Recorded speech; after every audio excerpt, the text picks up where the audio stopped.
jogii no mbiyetata mi annda innde nde kadi wayluɓe ene jogii ɗum ɗon hono nde ɗum innde sahaa sahaa ɓe ngummo e nokku maɓɓe paye ndeer ladde walla ɓe ɗanno ɓe ngona e gollaade e njamdi walla ɓeeɗone kadi paye e maayo mbaɗa toon gubbol mumen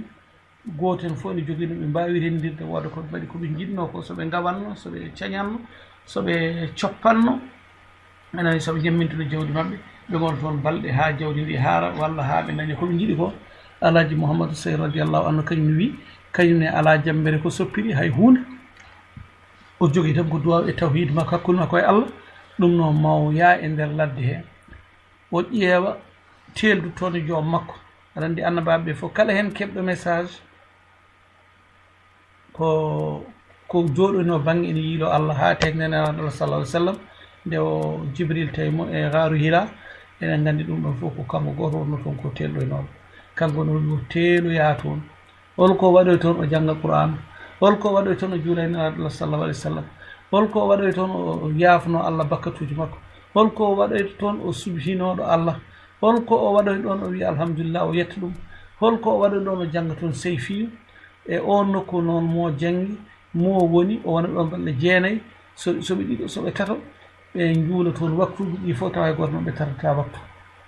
wona subaka mum wona tisbar wona takkusan wona futur wona geeƴi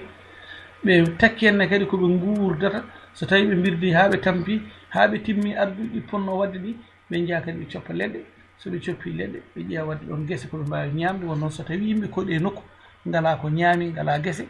nde ɓe ngari ɗon nde ko dunɗo so ɓe mbaɗanaani koye maɓɓe gese ɓe lewaani haa ɓe mbami ɗum dañi wuurde ɗon ɓe mbawata wuurde sabu tan la ilaha illallah ɓoola tan heewata reedu ma allah wi ko kadi koma daroɗa cinna mbawa wallude hoore maɗa ɗum noon dakaji gadani ko ɗesɗi muusde seeɗa sabu joomumen ngaratno ene coppa joomumen ne mbaɗa lewe ene mbaɗa gesa mumen kono noon ittataɗo nokku ɗo eɓe ndewa ɗon allah no hannirta ni wawnode qur'ana ɓe ewa kañumen wawɓe silkude e nder ñalawma gooto walla e balɗe ɗiɗi cilka wawɓe wadde salatul fati ɓe laabi sappoji ujunere ɓe kuñumen jaawi walla nogasnayi ujunere e 24 heures mbaɗa wawɓe wadde seyfiyaji ɓe so mbawi waɗe ko capannayyi goho mbaɗa wawɓe wadde yasinaji ɓe so laabi capannayyi goho mbaɗa so wawɓe tabara ɓe ko noon e kala ɗo neɗɗo hattinde qur'ana so qul hu allahu waɗa kala ko wawi ala ko dotta kono kala ko waɗi e on saaha tawa ɓe juulda eɓe ñaama ko laaɓi ɓe gondani e rewɓe maɓɓe ɓe jiyani ko harmi ɓe kalani harmi eɓe ketto ceerno e wajuji mum eɓe ketto ceerno e hadiseji mum guite maɓɓe e ɓalli maɓɓe ene laaɓi eɓe juula eɓe koora ɓe gon ɗon ha timma balɗe jeenayyi kam fof ɓe ndenda ɓe ñaago allah yo allah wat barke e nokku o yo allah wat barke e diine yo allah wat barke e yimɓe men fof ɗum woni yo allah nannuɓe aljanna yo allah waɗɓe juulɓe ha tengti e leñol men e leñol sénégal fof no diidode ɗum nde wonno dakaji maɓɓe ewa hitande fof eɓe mbaɗa ɓe dirtina daka ɓe guitta ɗum ɓe nawta ɗum to ɓe guitta gongol ɓe nawta ga en kono noon dakaji ɗi goni noon ha o rutti e joom makko nde o rutti e joom makko kono ɓii ko tedduɗo hande gardiɗo o mo ganduɗa ko moƴƴo muñƴo o deeƴo joom haqqille o omo ganduɗa so tawi wonko welɗum wonko metti ɗum yaltata e yeeso mum fof koko jabri allah kala ko ari ene jabri allah on woni gardiɗo hande biyeteɗo alhaji ahmadou tidiane bah radiallahu anhu o de tawtoraji ɗo ñalawmaji muusɗi ɗe ganduɗa ko musibaji towɗi mawɗi eyyi kono ɗi ganduɗa ɓernde juulɗo o wahlotako wonon neɗɗo mbawɗo wasde fittano mum so waasi jawdi mum yettat tan allah pittali baasi ɗini kañumenne kadi gardi toon tan jaari toon tan ko ha wonan ɗumen sahudinɓe sabu so tawi neɗɗo yahani ko moƴƴi foti ko makka mum foti ko ziyara mum foti ko ummanade ko moƴƴi mum foti ko yaade jokkoyde enɗam so tawi maayi heen haade kay ko dewannoɗo allah e on ko aljanna tan detta fayi yaaɓe toon ɓe fof noon eɗen janana so maawi ɓe eɓe maayani ɓe fof eɗen nganndi ko hoddiro allah nawiɓe toon kono ko yiiloyaade ɓural e baŋnge allah juuldoyde e ɓeeɗon seernaɓe wirdudoyde e maɓɓe jebde duwawuuji janngaaji heɗaade daade almumɓe alqur'ana silkaji mbaɗa toon silkaji mbaɗeteeɗi salatuji juulete toon ɗi e fof renndine haa ñalama gooto fof werta juuɗe mum duwo hoota e nokku mum e on sahane kadi so ɓe njaha ko kamɓe nawata ko ɓe ñaami kamɓe nawata ko ɓe njari kamɓe nawata ko ɓe bertata kamɓe nawata kala ko ɓe mbaɗata ala hen fof ko ɓe tawata toon koko ɓe gaddori ɓe ƴefta autoji maɓɓe ɓe mbaɗa pasuji maɓɓe ƴefta bisuji walla ala ŋaɓetaji ɓe ngara ha toon ɓe gona ɗon balɗe jeeɗi nder fundu balɗe jeenayyi e fundu ɓe lelo less leɗɗe ɓe less caaleje ɓe e dow huuɗo ko ganduɗa kono kewnon wiide ni huuɗo ko ala kooce jillani makko nokku o no wayi heɓde tebbuni ni ala buubi ala jiye anani ene yimram wotere Daka ala buubi ala kooce ewa kadi ndiyam kadi mankani ko gonga ni weeru ndu joni hori won noon ko aran ɗon ko ɓurti ɗum kono forage waɗama ɗon e kadi ɓeydamo sembe ɓeydimo kadi yaññede e kadi e façon mo wonirno o Dakaji ɗi puɗɗimo sarodirde hayso ɗi jokkodiri ewa kadi ɗo juuleteɗo kadi yaññamo waɗa kadi ko taliji géomètre goto eɗen ganduno ɗum ene wiye Diagne kañum arno ɗon koye almuɗo ceerno Dia ceerno minen jaadi hitande wotere Dakar 1980 kanko ari o waɗani Daka o taliji o taƴi ɗum nokku fof so ari ene jogui ɗo wawi wonde bandiraɓe men wonɓe toon egguinoɓe ceerno walla ɓe ganduɗa kañumen jeehi peeri tawti ceerno Ahmad Tidiane walla ceerno Alhaji Mouhammad Sey radiallahu anhu gurdam adan ewa ɓeɗon holɓe toon ɓe adiɓe so bandiraɓe men ummotoɓe guure men ne gara tawa ko goto mabɓe foof o ƴefta ɓe mbaɗan ɗumen galleji ɓe mbaɗa ɗumen cuuri ɓe kesana ɗumen leɗɗe haɗa jomumen arde bandiraɓe Tidio Seydani إن الذين اتقوا إذا مسهم دائف من السيدان تذكروا فإذا هم مبصرون hande dey ko cheytan ko bonnowo eɗen gandi seyɗani ko kulɓinowo seyɗani ko jertinowo neɗɗo so wi ene faye moƴƴere hulɓina ɗum wiya so tawi a yeehi ko ni wayata hulɓinma amnuma jooɗo e terɗe ma jooɗo e ɓernde ma kala ko jiɗɗa wadde bonnan ma ewa cheytani ronkani wiide onon yaaɓe toon ɓe jawɗele mon boni pittali mon boni eyi ɓiɓɓe mon walla taniraɓe mon walla woɓɓe nana mbiya ha gongol hitande wonde jahata toon saabu ɗum ɗo ko ni yaari ɗum ɗo ko ni yaari eko gonga de seyɗane wawi fewjude ne wawi fendude fedane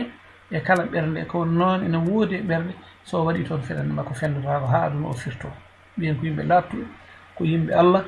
e ko yimɓe rewoɓe Allah ko yimɓe ɓe ganduɗa duwaw mumen laaɓi kadi ɓe ganduɗa ñamata koko laaɓi ala ko jogui so wona guese mumen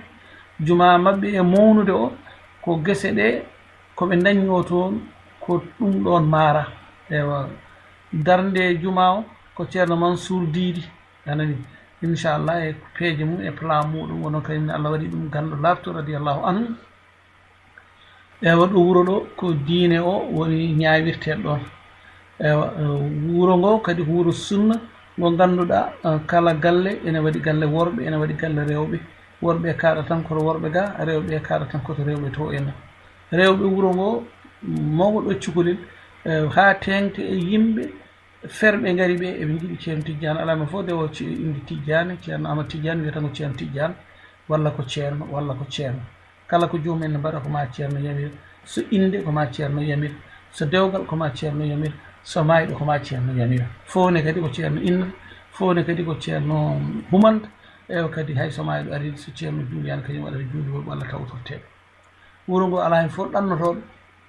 ala hen fof jahowo ala hen fof gartowo taw waynaki ceerno ko gonga noon wuuro ngo en ko waɗi luural hannde wonɓe ɗon kadi wondunoɓe e ceerno tawi ɗumen kadi tawi ceerno kadi e wuuro he gardi e mumen ɗon ɓenne woodi hen fuɗɗi ɓe aajade kono ɓe ko gabunkoɓe oɗon nananno saaha sa fof ɗiɗon haareji oɗon nananno saaha sa fof gendarme aɓe ne gara e gurnam Alhaji Mamadou Seydou radiallahu anhu eɓe kaɓete noon no feewi e kono ko ceerno Tidiane ari ko eɓe ƴewdo haɓede kono ceerno ko joom gueɗal Allah kala ne mbaɗi ɗum jiita e jiita mabɓe ɗum waɗi hankkandi ɗo mabɓe ɗo fuɗɗi mo ɓuuɓde ɗum noon waɗi bandiraɓe tedduɓe sehilaɓe Madina Gounass hande ko wuuro manggo eɗen kala nde Madina Gounass fuɗɗi nde ko ñalawma mo ngo fuɗɗi e leskiɗo ceekowi ɗo ɓundu ndu waɗa ɗo Madina Gounass fuɗɗiri ko 313 galle ñande hen ñande Madina Gounass diida ñande hen ceerno Ahmad Tidiane radiallahu anhu jibina nokku biyeteɗo Kolda ko ɗon ɓe ceerno jooɗi ɗo ko ɗon wiya o jibinamo daga noon ceerno e wuro ngo jiɗɗi ceerno kadi ko jeyaɗo Allah moƴƴo e gurdam muɗum bam makko hay goto yiyatama o jogui ko weele makko woni ko guese e kala ko ceerno ene waɗa kanko almut tan o jagguirani bam makko ceerno baba o wiyata ko ceerno kanko ceerno tan meeɗi haalde yimɓe hewɓe gandamo o yahanno guese ko toon ñalla toon waala o gonga ni o janggi to banaji o janggi e nokkuji goɗɗi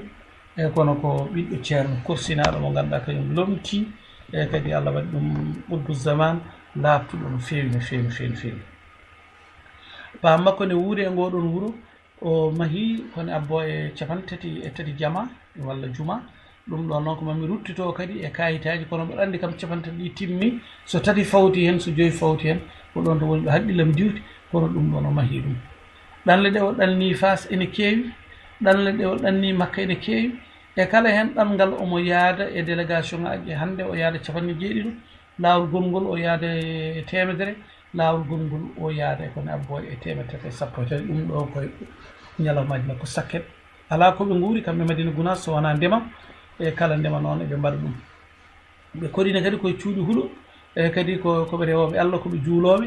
eɓe jogui caali ñawirde caali ki huuɗo wonno paale mawɗe kala ko neɗɗo waɗi e ko boni e nder wuuro he ko ɗon aranno ñaawe e nder galle ceerno he ewa kala portuɗo prende ko ɗon gendarmerie meeɗani hodde ɗon école français meeɗani wonde ɗon hay dispassé ɗo ɓooyani ko ari hayde Senghor ari toon yiɗi wiide ceerno mbaɗa yiɗi waɗandema ɗo électricité mbaɗa yiɗi addandema ɗo goudron ha ɗo mbaɗa yiɗi wadde ɗo henne école français ɗo henne e nder wuuro he ceerno wi ala mi yaafima ɗum ɗon fof de ko namɗa ko haalis namdi min namdimi tan ko mbaɗa wawi sodde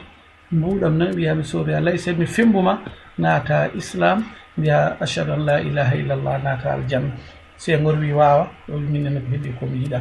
ɗo noon han hakkude mabɓe ɓessi noon woɗɗodirde saabu Senghor jaɓani wonde e less makko kanko kadi o jaɓani wonde e less Senghor no sernaɓe hewɓe jokkodira e Senghor kanko gurdam makko foof o meeɗani jokkodirde e Senghor hayle Senghor wini yiiɗi arde ɗon onno yamiri huuro ngo fof yo ɓorda ko ranwi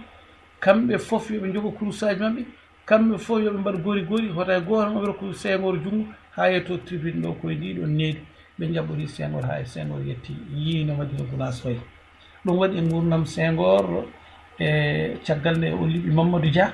e on saaha kadi ceerno ko sehi Mamadou Dia no feewi ko musidɗo mum no feewi ɗon noon hankkadi ne Senghor fuɗɗi huddemo kankam o meeɗani gonɗumde Senghor Senghor noon ala fof feere nde waɗani gam yidde telɓindemo gam yidde jaggudemo e on saaha ceerno wi so tawi e batuji makko mo wanno Tambacounda o wi so